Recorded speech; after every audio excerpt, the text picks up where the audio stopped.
Hello, and welcome to Mechanical Grip, your source of automotive knowledge and entertainment.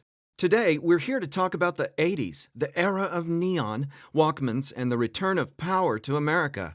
After suffering through the 1970s, the idea of American muscle cars made the first steps towards a return in the 80s. These cars looked better and had more power, but that was not the end. They were also better built, felt more modern, and had more technology. This unique moment in time gave us razor-sharp lines and turbo engines, and more than a few iconic cars that Generation X lusts after even today. So let's have a look at the 8 best 1980s American muscle and performance cars. First up, the Ford Mustang SVO. The third-generation Ford Mustang arrived in 1979 as a sleeker, lighter, and more aerodynamic car. The Fox body Mustang was sleeker, more modern, and aerodynamic. To give the Mustang some edge, Ford's Special Vehicle Operations Department introduced the Mustang SVO in 1984. It featured a 2.3-liter turbocharged four-cylinder with 175 horsepower. Though that doesn't sound like much, it was quite the power output for a small engine, and as a light car, the SVO was pretty hot back in the days. With four-wheel disc brakes, stiffer suspension, and sharper steering, the little Mustang was quite capable. But the best came in 1985, when SVO upped the power to 205 horses. Second, the Dodge Omni GLH GLHS. While Europe fully embraced the hot hatch class by the 80s, American manufacturers seemed quite uninterested, giving the Golf GTI an empty playground on the market. All that changed when Carroll Shelby teamed up with Dodge and introduced his version of the compact Omni model.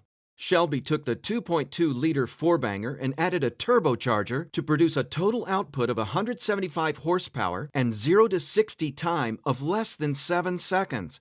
Quite impressive and competitive for the day. No wonder the GLH badge stood for Goes Like Hell. Later on, Shelby and Dodge produced a very rare improved version called GLHS, which stood for Goes Like Hell Some More. Number 3. Buick GNX. Back in 1982, Buick started experimenting with turbocharging its line of standard V6 engines. The results were satisfying, and Buick engineers got the permission to go further. Soon, there was a Buick Grand National with 175 horses, which wasn't impressive, but later, in 1987, came the ultimate version called GNX, or Grand National Experimental. It featured the same 3.8-liter turbocharged V6 with 275 horsepower and 0 to 60 time of 4.7 seconds. At that time, Buick GNX was the fastest accelerating production model in the world. At $29,000, it wasn't cheap either, but there's a widespread legend about the owners who paid the lease on these cars just by street racing them for money. The company made just 547 of them in one production, and today they're as equally praised as they were in the late 80s. Number 4. Chevrolet Monte Carlo SS Aerocoupe. Despite being in production for just 2 short years, the Aerocoupe is one of the most interesting 80s muscle cars. Basically, it was a regular Monte Carlo SS, but homologated for NASCAR races. The Aerocoupe was introduced in 1986, and it featured a panoramic back window with back spoiler. The new rear glass provided almost fastback profile, which vastly improved the aerodynamics on NASCAR superspeedways. However, the Aerocoupe was mechanically identical to the regular SS, meaning the power was provided by a 180 HP 305 V8 engine. The production for the 1986 model year was just 200 examples, which was enough to homologate the car. However, to please the market, Chevrolet produced an additional 5,852 cars in 1987. Number 5. Chevrolet Camaro iroc-z. The third-generation Camaro was a well-received and popular car, but buyers wanted more performance and power after a while. Chevrolet delivered just that in the form of the legendary iroc-z. Under the hood was a 350 V8 with 225 horsepower in the early years and 245 horsepower in later versions. The buyers could opt for manual or automatic, and the suspension was tuned as well as steering. Chevrolet even offered a cool-looking convertible, the first Camaro ragtop in 18 years. The iroc-z proved to be a very popular and influential muscle car that finally brought some real performance to match the cool looks. Number 6. Oldsmobile 442. The most famous name from Oldsmobile's performance portfolio was revived for the 1985 model year and was based on the rear-wheel drive Cutlass platform.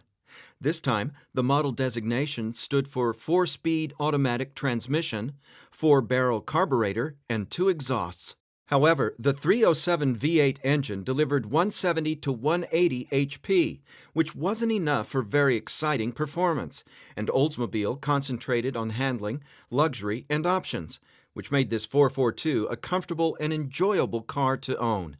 This was the last rear-wheel drive 442, and for 3 years, just over 10,000 were made. Number 7. Ford Mustang GT 5.0. The rise in power during the 80s brought the first real performance to the Mustang range in almost 20 years.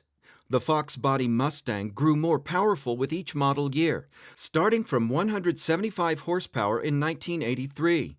By the late 80s, the venerable 5.0-liter V8 was pumping 225 horses and 300 pound-feet of torque, which translated to quite competent 0 to 60 times.